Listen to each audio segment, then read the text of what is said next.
Have you ever been faced with the daunting realization that you were wrong about the world? Wrong about the way things are, wrong about why they're that way?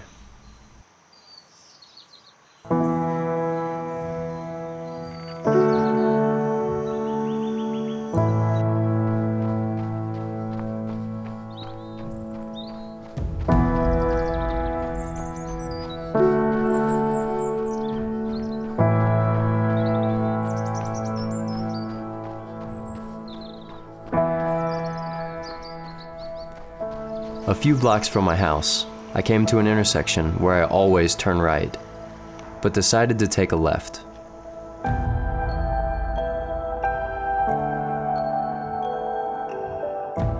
I was surprised at how different this neighborhood looked, and it was less than a mile from my house. I noticed little details that raised questions in my mind, like, why is this man just sitting there at 7:30 in the morning drinking? Is he one of those people you hear about who'd rather live off of food stamps than work at a job?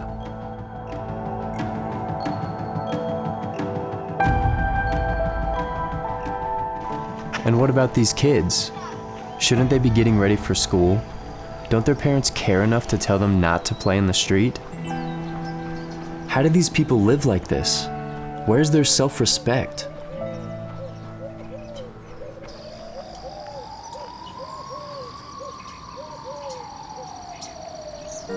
And what about this kid?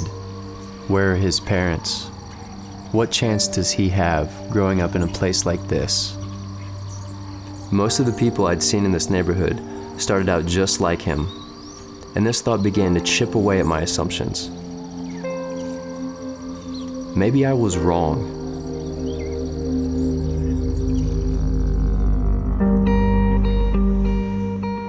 Something about that experience clung to me, and I began to run through that neighborhood almost every day.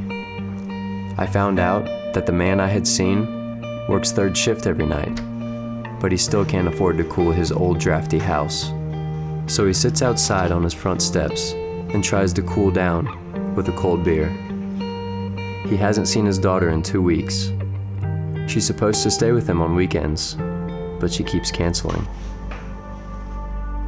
And as for the kids playing in the street, their mom has to take 3 different buses to get to her first job. And by the time she gets home from her second job, it's already dark outside. Before I knew it, the curiosity that kept bringing me back to this neighborhood had turned to anger. I was angry at the dad who wasn't there for those kids. I was angry at the crummy little convenience store on the corner that charged twice as much for groceries as the store that I drove to. I was angry at all the systems that were supposed to help these people, but were only driving them deeper into dependence.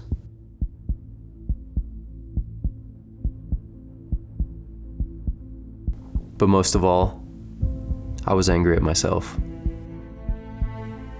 These were my neighbors.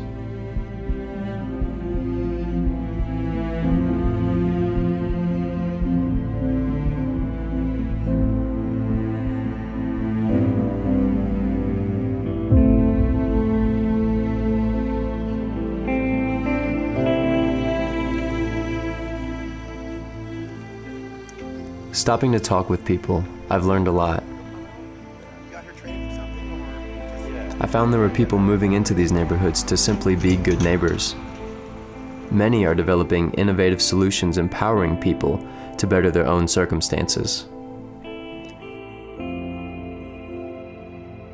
Businesses, nonprofits, and churches are beginning to partner with neighborhoods to develop whole communities.